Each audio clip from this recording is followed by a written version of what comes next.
The title of this conversation is just going to be In Defense of the Common Good, and it touches upon a few of the themes that have already really come up today. And essentially, I'm going to be the lightweight between two heavyweights and just try and hopefully bring it down to the level. So maybe just to start off with something easy, could you both tell us how you met and how you became friends? Sure. It is on. Okay. So I came into contact with Maurice initially through his book, Blue Label, which we reviewed in Compact, which is a magazine I run, compactmag.com. Subscriptions are only $9 a month or $9 a year. Subscribe. We publish a lot of Brits. And among those is our senior editor, Nina Power, who reviewed Maurice, gave a glowing review of Maurice's book in our pages. And then afterwards, she introduced us as part of this kind of transatlantic dialogue between folks from the left and the right who are committed to a kind of a renewal of common good politics. And we became fast friends. And I'm going to flatter you a bit, Maurice, and say that I've met a lot of politicians in my life, and you are genuinely the most humane. I called you the least politician-like politician I've ever met. I mean that as a compliment, of course, as your academic work, which is solid and wonderful, but just as a person, you exude humaneness, and I'm really honored to be your friend. Yeah, so Bless your heart. so I'd only heard bad things about Sohrab. He's not behind you. Yeah. He's right wing, he's reactionary. I thought, that sounds good. And then so if you know anything about my life, a good review is something really amazing. And that was, and then, we were brought together really by, so Sohrab, I was told, he's really right wing, he's coming from the right, but he had this proper Catholic critique of capitalism going on, and I said, great, that's great. And I would say that over the course of this year, it's just been, it's such a comfort to find a common good, common space in which to develop these ideas. Compact is really getting more and more interesting, I think. And I just find that living in a sort of political wasteland, friendship and common cause is very precious, so bless you. That's very sweet. Okay, well, maybe to just start at the question, the first point, the defending the common good. What is the common good? Why does it need defending? Okay. Right, so for me the common good is something very specific. It has roots in two traditions, one of which is most certainly Catholic, and I would say the starting point of that is Aquinas. Sorry to be like this, but then through that finds its sort of sublime expression with Jeremy Barham, his Catholic social thought, then gets pushed on to, I think, the highest expression, which is these two encyclicals by John Paul II, Laborem Exercens and Centesimus Annus. So there's one faithful Catholic group. It's got to be said that the Catholic group was driven by Catholics who were living in minority Catholic countries.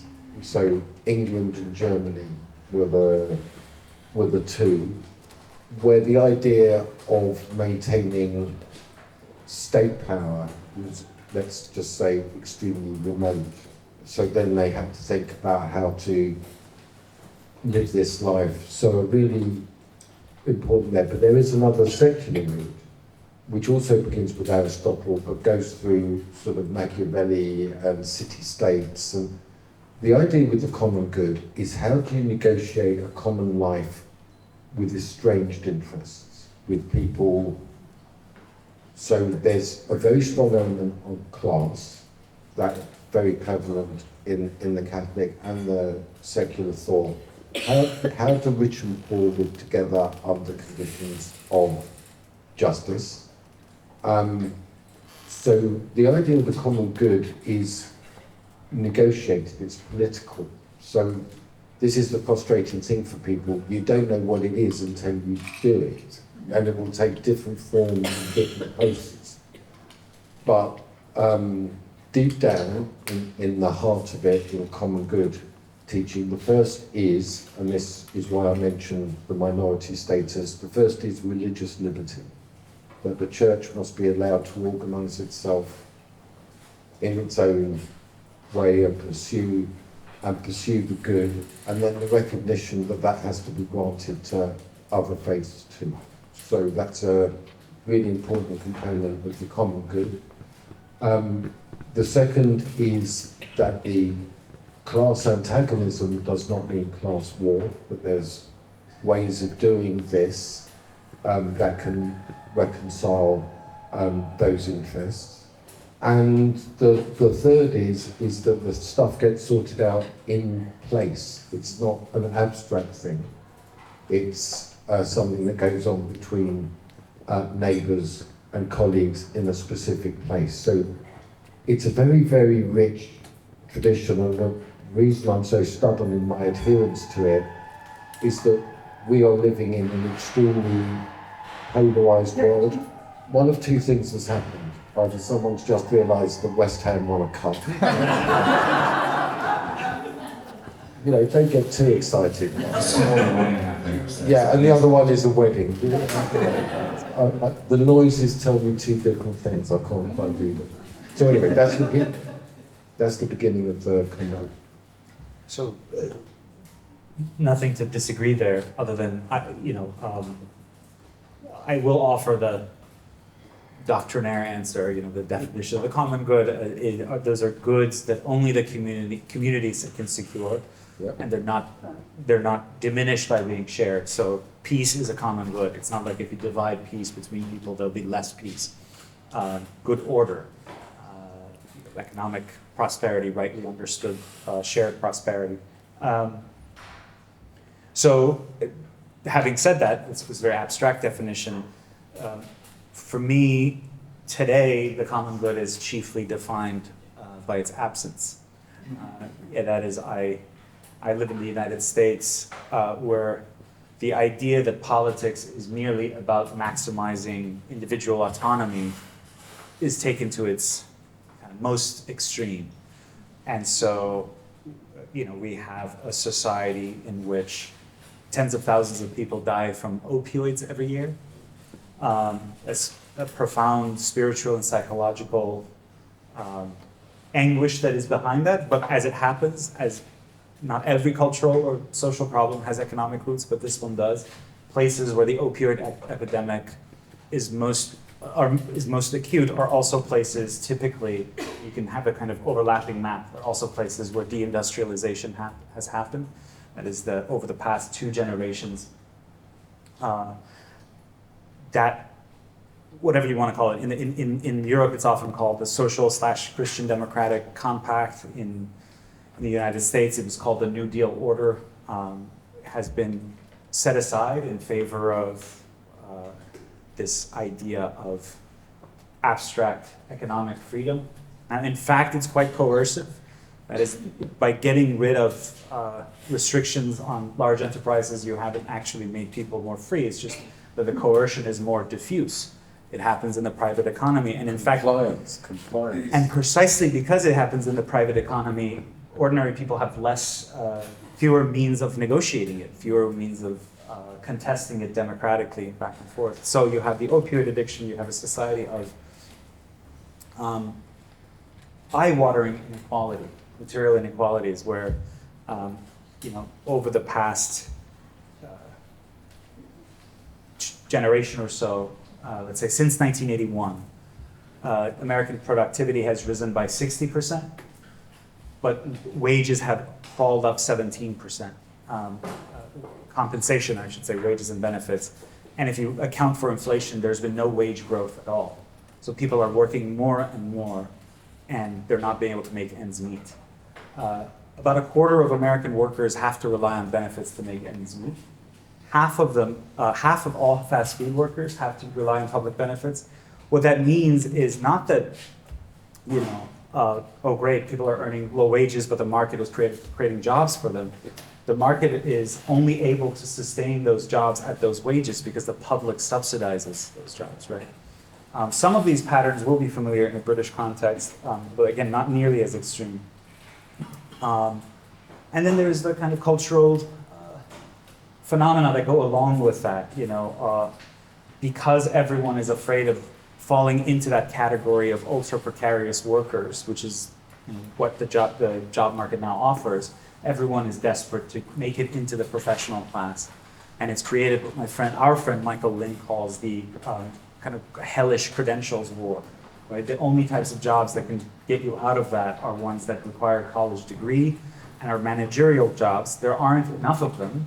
And so people have to compete over identitarian grievances. I, as a, LGBT, et cetera, I should get this job or I could get this promotion. So everyone is trying to come up with identities that will protect them in the marketplace. So you look at all that and say, I'm an immigrant to the United States. I come from a society that has a much more top-down mode of coercion, Iran. There's all sorts of crises, so I'm not romanticizing that. The US is the only country I have, so I love it and I want to make it better.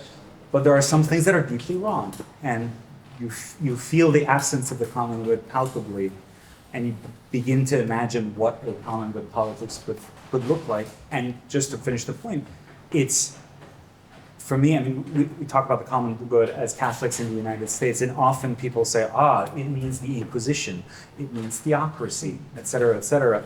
I'm like, no, it means the New Deal, which was deeply informed by Catholic ideas.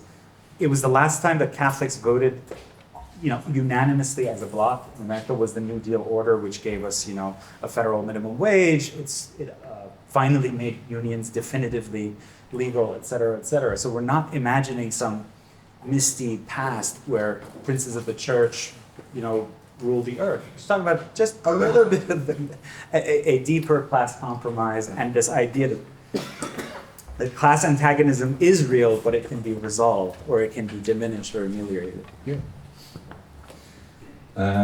How comfortable are you guys with me quoting you to you? Yeah? Depends on the quote. Yeah.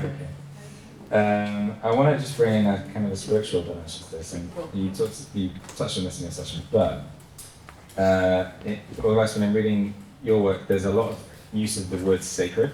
Mm-hmm. And this line was one that stood out where you said, a lot of these things, the dignity of labour, democracy, subsidiarity, all these things, stewardship of nature, in turn were rooted within a biblical tradition which first articulated that human beings and nature are sacred and not simply resources for the accumulation of power or money.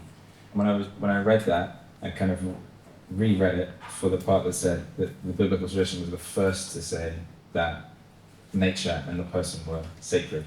And it did make me go, is that true? And then, yeah, that's quite a profound thing for that tradition to say. Yeah, so let's talk for a moment about Pharaoh. You're from Pharaoh, which has been repeated multiple times. The idea that an individual or a group or a political party are completely all-powerful in the economy and in politics. This is the nature of tyranny. But also, obviously, as someone who studied philosophy, I had to study the ancient Greeks, and ultimately,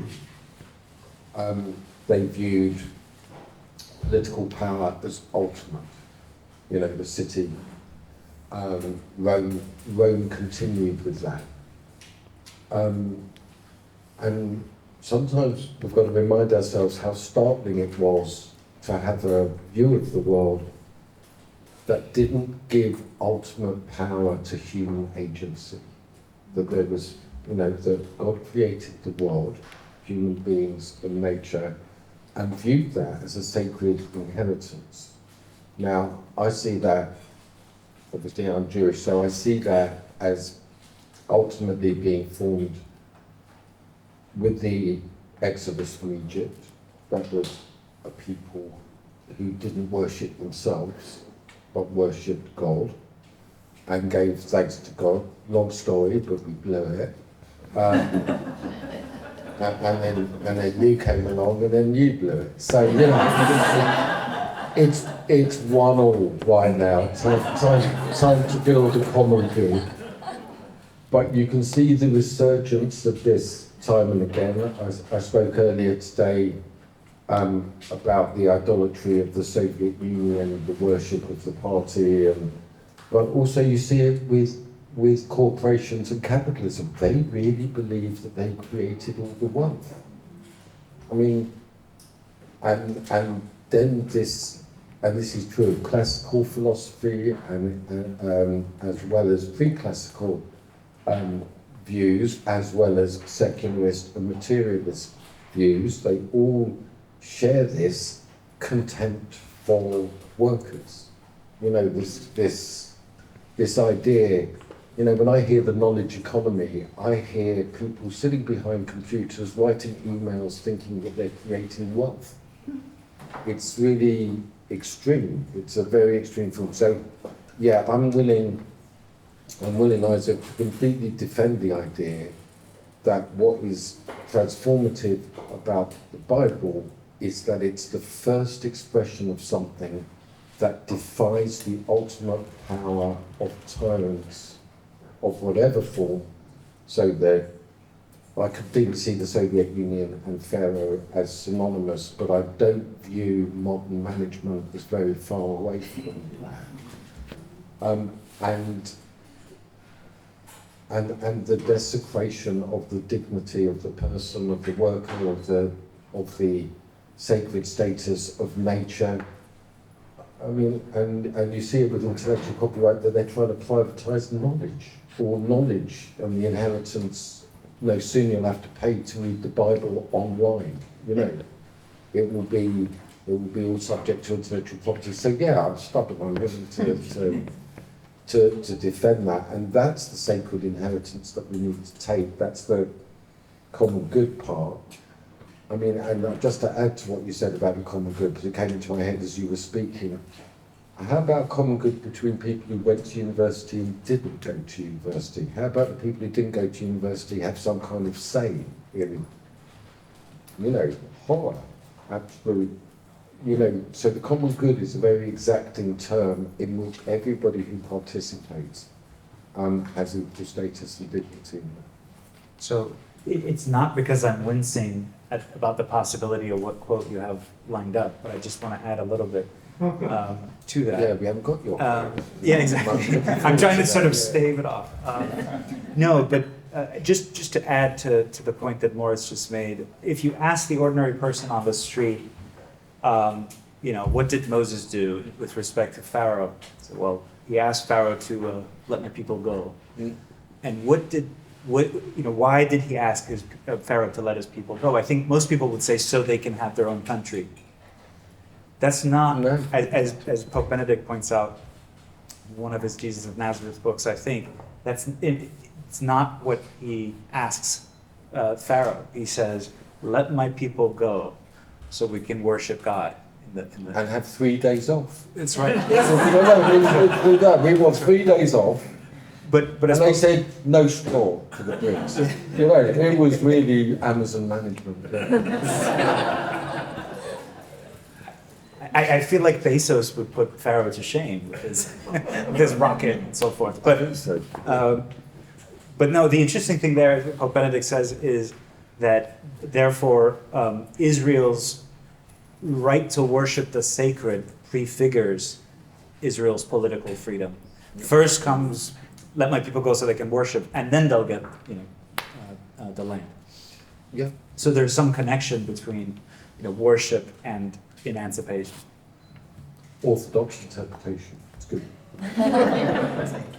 Let's say that. That's it. But maybe as today is a lot about sort of the wisdom of tradition in response to these things. The Sabbath has come up a bunch already. What about his quote? Well, that's correct. But we'll get, yeah, I'm arriving. Yeah, he was almost forgetting about that. It's coming. Yeah. Well, I'm going to quote Heschel. So in your book, you use Rabbi Heschel to tackle this question of the Sabbath, and he says, the Sabbath is not for the sake of the weekdays. The weekdays are for the sake of the Sabbath. It is not an interlude, but the climax of living. It's come up a few times today. As I read that chapter, as I've heard you guys speak, I thought to myself, one, the practicalities of this. So I'm Catholic. I would like to do this more. What should I not do? What am I not doing and what am I doing? Because essentially it's very hard for me to stop doing on the weekend in my own head to do that. Actually, So you know what the worst part is? I'm having written that chapter, right? But one is so conditioned to be competitive, right? So that there's a part of me that when the weekend rolls around and I should look forward to time with my kids, there is a part of my brain, luckily it's like a lizard part that I suppress most of the time, that's like, I have to deal with kids. I could be writing, I could be answering emails, but it's there, right? So, I think people in my and your and Maurice's social class, we really have less of an excuse. We could shut it off more, but I think it goes back to what I said in my main talk, is that in the service economy especially, where about 20% of Americans, 25% of Americans work, I think service economy is a pretty large share of the British labor market as well. That's very hard because firms use algorithmic human resources scheduling. What that means is the entire goal is to minimize labor costs, right? So you give people as little warning as possible. They also do these things, I'm sure some large shops do it as well, that are called clopening shifts, meaning the worker only works the couple of hours when the store opens and then again a couple of hours when it closes, because those are times of high demand, but in the middle. So that makes a complete mess of your life if you're a parent, or you have to take care of an elderly person in your household, et cetera. You're just, or constant closing shifts. Why is this happening? It's because employers now want to shift all the downsides associated with periods of low demand onto workers, as opposed to an earlier era when it was, you had more regular schedules, and what was the goal there? It was like, well, there's going to be periods of low demand, and both labor and capital take some hits for those periods. So for those people, there's, in terms of securing a Sabbath, and not just the particular Sabbath day, but securing a sort of sense of regularity about time, right? Time itself has to have some regularity for us to feel human. Otherwise, it's dehumanizing. For those people, there's no individualistic solution. It has to happen at the level of public policy, or, frankly, empowering labor unions, which used to make these demands much more. So, but if the union share of the labor force is very small, and in the U.S. it's 6%, in the private economy in Britain I think it's about double that. Lots of people have no power over their own schedule over these issues. So to protect the Sabbath is a structural task. Now, I kept saying structural in my speech as well. One note, sometimes when you say something is a structural problem, it can just be a kind of excuse, like, I'm like surfing the web too much, I blame structures, and that's not what I mean. In this case, we should individually try our best, but we also have agency, or should seek to have agency at a collective level. Yeah. And, on the Sabbath day, keep it holy, that's the biggest, and it's weekly. I'm reminded we had, growing up in Palms Green, in suburban London, we had Christian neighbours, and they felt terrible pity in their heart that we didn't have Christmas Day. They said, it's so great, Christmas Day. We all get together, we all have a meal together, and, and after they left, my mum said, yeah, we do that every week. And that's the Sabbath day, that's Friday night. And it's the resistance, I can't stress this too much, is that the demands, what Sohrab said is right, it's not only that they want to minimize labor costs, they want to maximize access to the labourer to exploit. And so mobile phones and the internet are new forms of surveillance, of constant demands that you be online and responding. And there has to be structural or system, I mean, this is a systematic issue about the relentlessness of the demand, and there has to be a systematic and structural resistance that creates space for some degree of resistance and freedom to that, and that is the Sabbath day. And it goes way further than just the Sabbath day. You know, we've neglected it, but we're going to have to come back to it. The sabbatical, the 7-year sabbatical, which is relentless in the Bible, that every 7 years you do fallow, so there's not a relentless exploitation of nature and things are allowed to reset. Every 7 years there's a forgiveness of debt. Now we're coming up to a banking crisis, it's brewing in California and it will spread, where the whole issue of debt will be back. And remember what happened? Is anybody here old enough to remember 2008, the financial crash? You know, is that they completely blew it. That's the bankers completely blew it, but they were bailed out and the costs were collectivised. So we had a mad system which we still had of the privatisation of gain and the nationalisation of loss.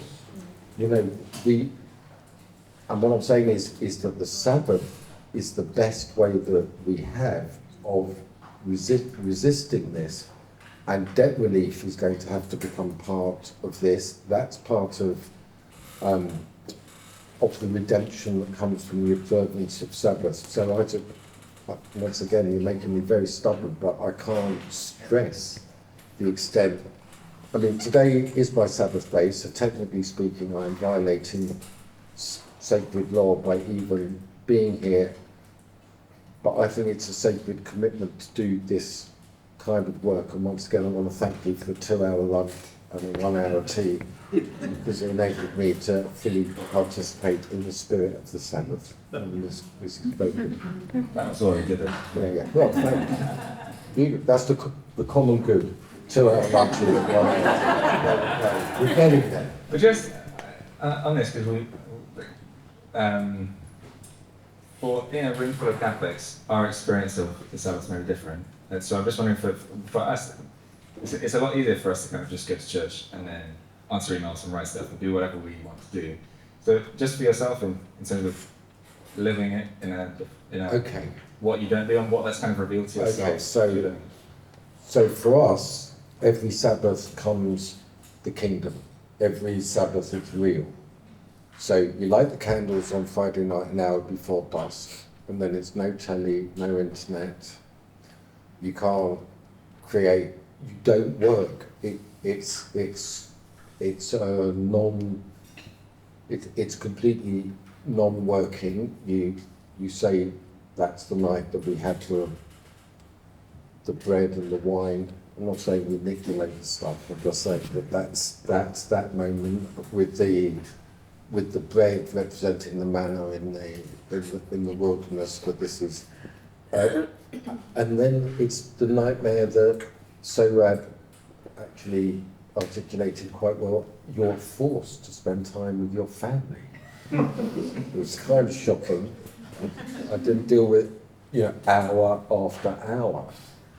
There you are, and no one can disappear and go on the computer or go on the phone. Interesting, but and that's a weekly. But the concept is that it's sacred. That in the mundane world, this is sacred time. So I can't answer your question. I don't know what happened to Christian Sabbath. All I know is it kind of disintegrated in lots of different ways. And I can only urge you to reconnect with the Sabbath day as something, as the kingdom day, as the day that you live that life, where you're not answerable to bosses, you're not available on the phone, you don't have to catch up on the podcast that you can never remember listening to but insist on going on. And it's a day out of time, which is structured within time. I think Heschel gets this quite well. So I can only answer from the Jewish side, that's what we call Shabbos, that's the Sabbath day, and it's non-negotiable. It does involve going to synagogue quite a lot, so, but we're allowed to sleep during the service, and which I've noticed is a big difference. It's a very different thing going to a synagogue. You're not actually expected to do that stuff. Yeah. Yeah. You just kind of. Oh, well. You know, yeah. I could go on. Very restful sound. It's kind of tense in its way because you confront the void. Mm. There's no escape from relationality.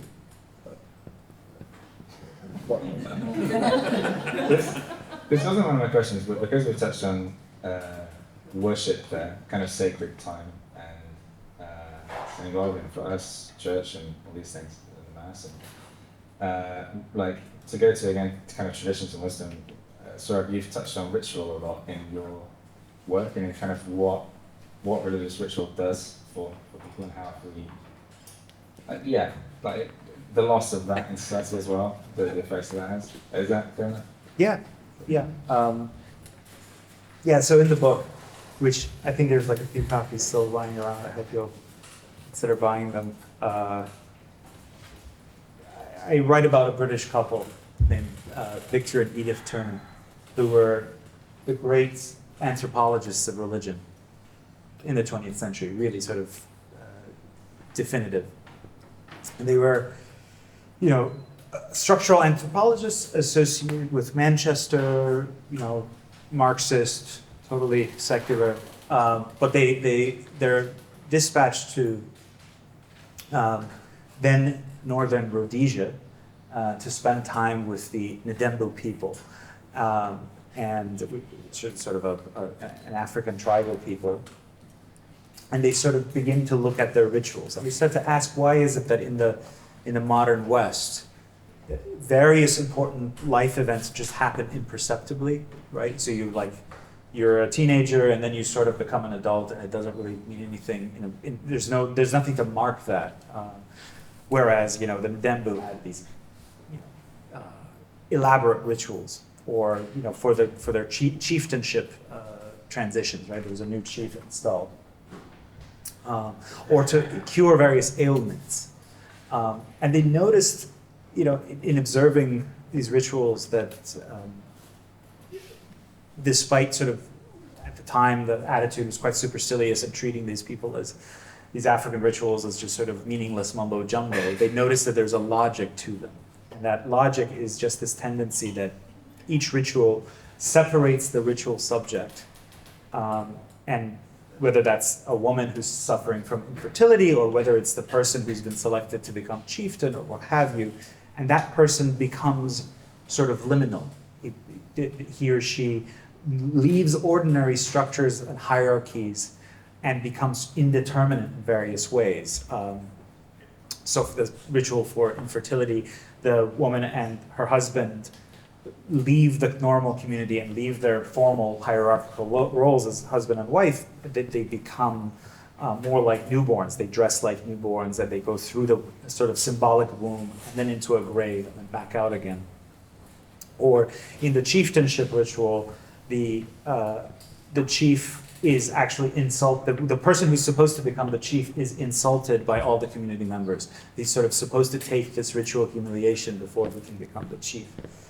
And so on and so forth. And when they come back to Britain, they yearn somehow for this same ritual. And they go to various churches. One Sunday they try, a Unitarian church, then they go to a Quaker, then they go to an Anglican. But where they heard those sort of tribal drums echoing the loudest, strangely enough, is in a Catholic church. And they convert to Catholicism. But the point there is that these rituals, although they seem, strange and sometimes illegible to modern secular eyes, they have this humanizing quality. So, the chieftainship ritual, which I argued in a piece for Unheard, actually mirrors the coronation of King Charles, is about the chief being reminded that he's ultimately the servants of the people, right? And that there's something, again, emancipatory and liberatory about that, the chief has to accept that kind of humiliation, that he's a servant, he's not just getting power for the sake of lording it over his own people. And so the loss of ritual means that we've lost some way of, communicating to each other and to God in this language that we're otherwise hardwired for. In fact, if you try to imagine even the modern world without ritual, it's impossible, right? Why do we shake hands? Why do we exchange rings when we get married? Why do we, any number of things, we seem to be hardwired for ritual. And so, to lose that as a social institution seems to me to be a great loss. It would actually, that would be a common good that is at risk of disappearing. This just made me think on a personal level. So your conversion was through attending Brompton Archery and was going to Mass? I had been reading and sort of tempted by Catholicism, but I finally went to a particular Mass at the London Oratory. That was the sort of definitive stage. I thought, okay, this is it. And was it just being hit by the experience of this ritual and what it was? Yeah, absolutely. I mean, first of all, the beauty, the sense of sort of an orderly account of the world and where I fit into it, but all of it communicated through symbolic action, right? In every ritual, everything has a meaning. And the closest approximation anthropologists of religion say is children's games, right? My kids play these games where they're on a slide, but the slide represents going into space, right? Same thing, you strike your breast 3 times. And there's a public meaning to that in the sense that we're all penitents as sinners. But I personally am thinking about my own sins, and I sort of become unified with the persons all around me as we all strike our breasts, so that we come to identify with each other subjectively by entering this objective symbolic action. This makes me think about, because we talked about the sacred earlier and how an idea of the sacred gives you a worldview, but equally sin and sinfulness, the idea that people are inherently flawed in human condition, but that there's a spiritual dimension to that. I think you touched on that earlier, but just that stops you from making, from either thinking that you're perfect, or maybe being up on yourself. That's fair. No. I don't think you could beat yourself up enough, really. Speaking personally and subjectively. It's just so beautiful for me to work with faith communities, because each of you knows and is intimate with your own sin. Imagine having to work with people who think they're perfect. Welcome, as I said earlier, to the progressive world. They see the sins in others, but they don't see the things in themselves. So this experience of we are all sinners is absolutely fundamental. And the idea that we can redeem ourselves, but that is an exacting and demanding thing. I agree. So in my politics, got into a lot of trouble as well for defending the monarchy as a fundamentally socialist idea, imagine. And I do. But the thing is that the coronation was a transformational moment, but it was viewed overwhelmingly as just another event, and it came and it went and it left, when really it was a very remarkable moment of personal transformation. And in Parliament we had a very interesting, well, it was public in the sense that we were all there in Parliament, but it wasn't televised, and I found it really a significant moment. King Charles came in, we were all in Westminster Hall, and the speakers of both houses presented their thing, and their thing was, we are loyal subjects to you, and in return, you must be loyal and faithful to our democracy and our liberty in this place. And King Charles stood there and said, I declare my loyalty to democracy and to liberty in this place. And it was, part of me was in there going, why is this not televised? Why is this not part of the, because a compact was made between, and the liberties upheld in Parliament and the democratic decisions that transformed the Parliament were all part of that ritual. So I think it's hugely, you have confirmation, right? We've got the Bar Mitzvah where suddenly the sins are transferred, the sins are transferred. Before 13, as my dad used to say to me, Anthony, I can't wait till you're 13. All my sins were on him. At 13, they're on me. And that's what he said in his Bar Mitzvah speech, this is such a great day. and now I no longer need to take that. But these moments of transformation, of responsibility, are public moments, they're not private moments. They're places where people bear witness to that transformation. And that's hugely important. Just enjoying this to a close. So no quote, we're not going to do the quote. Well, he's got a lot of other people in this book, so I just quote them from that. I was going to bring us to Howard Thurman to close with, so maybe you could speak a little to the story. That was another character from the Unbroken Thread that I thought of. In a sense, the great story of someone who brings about and is involved in social change in a peaceful way, who kind of pursues the common good in a difficult time in the States, but really inspired by Jesus's witness. So I don't know if you could speak to him. Yeah, sure. So Howard Thurman is a sort of forgotten spirit behind the American Civil Rights Movement, the movement to abolish de jure apartheid in the States. He was a preacher, a theologian, and he wrote this book titled Jesus and the Disinherited. Jesus and the Disinherited, which Martin Luther King carried around with him as he led the civil rights movement. And it really goes back to Morris's themes about the fact that if there is the absolute God of the Bible, then tyranny ultimately is passing, is relative, and can be overcome, right? If you have a God, especially in the Christian telling, who, although he has a sort of Davidic kingly origin, clearly, at least at some point, his birth circumstances were humble, right? He's born in a manger.